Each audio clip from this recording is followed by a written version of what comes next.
जहां तक आपने कोरोना वायरस की बात की, आप बैठिए, मैं बताता हूं। अनुभव, आप भी बैठिए, अशोक जी आप भी बैठिए। जहां तक आपने कोरोना वायरस की बात की, तो ये सही है कि बहुत से लोग इसे लेकर बहुत चिंता में है।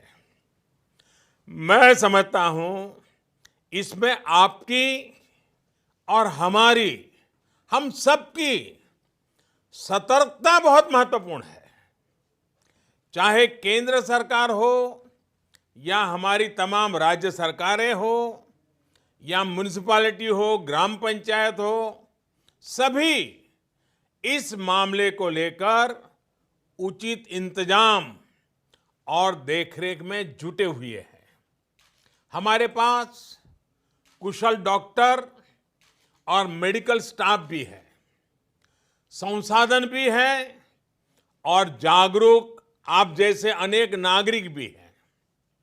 हमें बस अपनी सावधानियों में कोई कमी नहीं आनी देनी चाहिए और ये भी समझ लेना चाहिए कि सावधानियां क्या है। बड़ी बड़ी बातें नहीं है जी। ये अलग अलग माध्यमों से आपको शायद पता भी चलता होगा, लेकिन हम सुनते हैं एक कान से दूसरे कान से निकाल देते हैं। मैं फिर से एक बार, जब आपने मुझे पूछा है तो मौका ले लेता हूं और आपके माध्यम से देश के सभी नागरिकों के लिए वो सारी बातें मैं दोहरा रहा हूं और मैं कहता हूं कि आप भी याद रखिए और हर स्कूल में, कॉलेज में, सब जगह पे बताइए। देखिए क्या करना है। एक तो हमें बिना जरूरत के कहीं इकट्ठा होने से बचना होगा और दूसरा, हमें बार बार जितना हो सके अपने हाथ धोते रहना चाहिए और बराबर सफाई करनी चाहिए। अपने चेहरे को, अपने नाक और अपने मुंह को बार बार छूने की हमारी जो आदत है, अब थोड़ा उस आदत को बदलना होगा। जितना हो सके इस आदत को हमें कंट्रोल करना है और धुले हुए हाथों से ही अपने मुंह को टच करना चाहिए। जानकारों का कहना यह है कि ये खांसते या छींकते समय जो छींटे निकलते हैं, सांस के साथ ऐसे छोटे छोटे छोटे बिंदु निकलते दिखते भी नहीं है, उसमें जो भी संपर्क में आता है उसे ये फैलता है। ऐसे में जिस भी चीज पर ये छींटे गिरते हैं उसमें ये वायरस कई दिनों तक जीवित रह सकता है। इसलिए बार बार साबुन से हाथ धोना बहुत जरूरी है।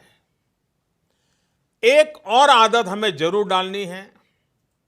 अगर खांसी और छींक हमें आती है तो कोशिश यही करनी है कि दूसरों पर इसके छींटे न पड़े और जो कपड़ा या रुमाल हमने छींकने के समय इस्तेमाल किया होता है उसे भी दूसरों के संपर्क में न आने दें। साथियों, जिन जिन लोगों को ये संक्रमण हुआ है उनको तो जरूरी निगरानी में रखा ही जा रहा है, पूरे वॉच में रखा जाता है। लेकिन अगर किसी साथी को शक होता है कि वो किसी संक्रमित साथी के संपर्क में आया है तो उसको बहुत घबराने की जरूरत नहीं है। अपने मुंह को मास्क से ढक करके या किसी बड़े कपड़े से ढक करके सबसे पहला काम करना चाहिए, किसी न किसी नजदीकी अस्पताल में चेक करवा लीजिए। ये बहुत जरूरी है। परिवार में जो बाकी लोग होते हैं उनको भी इन्फेक्शन होने की आशंका ज्यादा होती है। ऐसे में उनको भी जरूरी टेस्ट करा लेने चाहिए।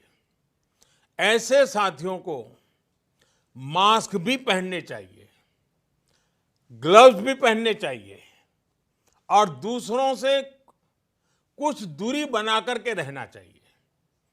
मास्क पहनना है या नहीं पहनना है, इसे लेकर जानकारों की अलग अलग राय है, लेकिन ध्यान यही रखना है कि खांसते या छींकते समय जो हवा निकलती है, उसके साथ जो छोटे छोटे बारीक ड्रॉप्स निकलते हैं, ड्रॉपलेट्स, वो दूसरों पर न जाएं।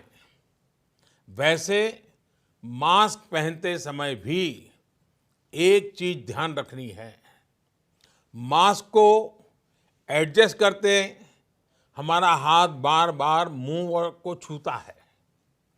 इससे बचाव की जगह इन्फेक्शन फैलने की आशंका बढ़ जाती है। साथियों, ऐसे समय में अफवाहें भी तेजी से फैलती हैं। कोई कहता है ये नहीं खाना है, वो नहीं करना है। कुछ लोग 4 नई चीजें लेकर के आ जाएंगे कि ये खाने से कोरोना वायरस से बचा जा सकता है, ढीकना करने से बचा जा सकता है।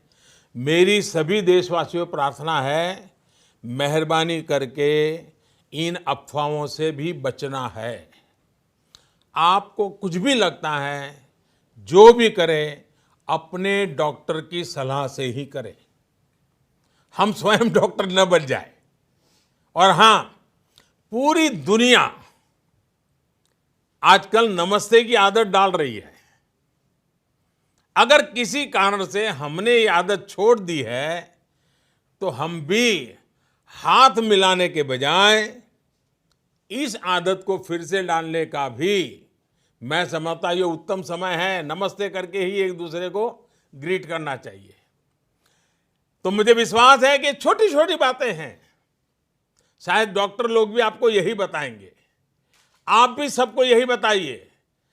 डरने की जरूरत नहीं है, भय पैदा करने की जरूरत नहीं है, अफवाह फैलाने की जरूरत नहीं है। बस इतनी सी चिंता करनी है।